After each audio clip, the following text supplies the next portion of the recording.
아마 많은 분들이 OTT 하면 넷플릭스를 떠올리실 것 같습니다. 자, 그렇다면 한국의 OTT 하면 무엇이 떠오르시나요? 이용자 수를 기준으로 한다면 현재는 웨이브가 이용자 수 1위를 차지하고 있지만 앞으로 예정 중인 시즌의 합병이 진행된 이후에는 티빙이 가장 많은 이용자 수를 가지고 있을 것이고, 한국 최초의 OTT라고 할 수 있는 왓챠플레이도 있을 것입니다. 하지만 오늘 제가 이야기할 OTT 서비스는 한국 OTT계에서 후발주자이지만 큰 임팩트를 보이며 혼종과 같은 모습을 보이는 곳입니다. 한국의 아마존을 꿈꾸는 기업 쿠팡에서 서비스를 하고 있는 쿠팡플레이가 그것이죠. 우선 OTT란 무엇인가, 이것에 대해서 좀 이야기를 해보도록 하겠습니다. 오버 더 탑의 줄임말인데, 여기서 말하는 탑이라는 것은 IPTV나 인터넷을 사용할 때 쓰는 셋톱박스를 이야기합니다. 여기서 이 셋톱박스라는 것의 의미는 TV 위에 설치한 상자라는 의미인데, 이런 거 옛날 친구들은 잘 모르겠지만 옛날에는 TV 위에 이것저것 올려놓을 수가 있었어요. CRT 모니터 같은 것인데 브라운관 TV 혹은 PPT라고 불리는 프로젝션 TV가 그런 것입니다. 옛날 학교에 있던 TV가 바로 프로젝션 TV인 것인데, 그때 그 시절에는 그 TV 밑에 있는 컴퓨터가 있어가지고 그걸 피카츄 배구도 하고 그랬는데, 여튼 셋톱박스라는 것은 TV 위에 설치하는 박스라는 의미인데, 그것을 넘어서는 서비스다라는 의미에서 오버 더 탑이라는 단어를 사용하는 것입니다.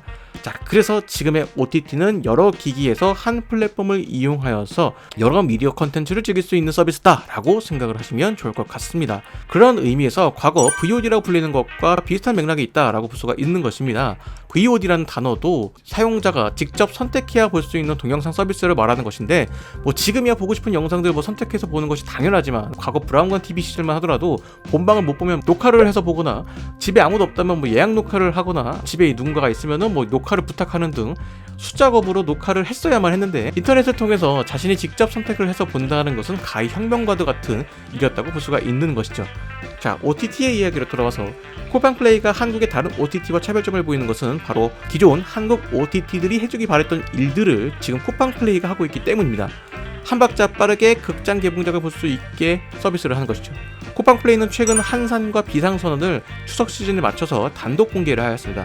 사실 이런 행보는 갑작스러운 것은 아니라 이전부터 쿠팡플레이가 준비해왔던 것으로 보입니다. 쿠팡플레이는 해당 영화들의 제작 단계에서부터 제작비를 일부 투자하면서 2차 시장에서 우위를 가져갈 수 있도록 하였습니다.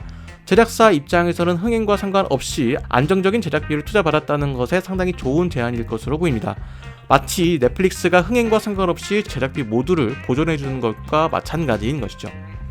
즉, 쿠팡플레이는 국내 영화 시장에 적극적인 투자를 하여서 자사의 콘텐츠 확보를 하는 방법을 사용하고 있습니다. 거기에 배우들의 코멘터리 영상도 함께 제작을 하였죠. 이런 서비스를 통해서 많은 분들이 쿠팡플레이로 유입된 것으로 보이는 것이, 비상선언에는 쿠팡플레이에서 서비스하고 있는 유저평가가 6만 개나 달렸고, 한산 용의 출연은 7만 개가 넘는 유저평가가 달렸습니다. 거기에 쿠팡플레이는 단순 영화와 드라마가 아닌 스포츠계로도 영역을 확장하고 있습니다.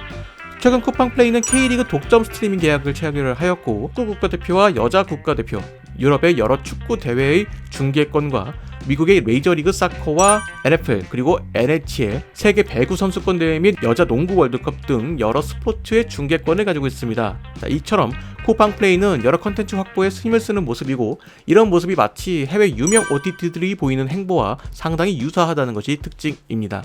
시즌과 티빙의 합병이 예정대로 진행이 된다면 CJ와 JTBC 콘텐츠를 볼 수 있는 티빙이 가장 많은 가입자 수를 가지게 될 것이고, 공중파 콘텐츠를 볼 수 있는 웨이브가 그 뒤를 따르게 될 것입니다. 그리고 그 다음에 쿠팡플레이가 있을 정도로 현재 쿠팡플레이는 폭풍 성장을 하고 있다라고 볼 수가 있습니다. 물론 기존 쿠팡 와우 클럽에 가입되어 있는 분들에게 무료로 서비스가 제공되기 때문에 실가입자가 약간 뻥튀기 된다라는 것도 있는데, 그럼에도 다른 OTT에 비해서 절대적으로 저렴한 가격에 서비스를 하고 있다는 것은 상당히 큰 장점이라고 볼 수가 있습니다.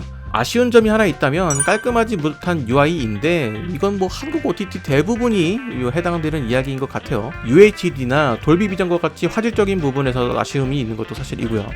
자, 그럼에도 쿠팡플레이가 기존 한국 OTT 서비스들이 하지 않았던 일들을 하면서 새로운 자극을 주고 있는 것 같아서 내심 응원하게 됩니다. 아직까지 한국 OTT에 대한 불만이 많은 편이라서 쿠팡 플레이가 이런 것들을 좀 어느 정도 해소를 해줬으면 좋겠다라는 생각이 드네요. 오늘의 이야기는 여기까지입니다. 영상 재밌으셨다면 구독과 좋아요 부탁드리도록 하겠습니다. 아울러 여러분들의 멤버십 가입과 슈퍼땡스를 이용한 후원은 채널 운영에 많은 도움이 되고 있습니다.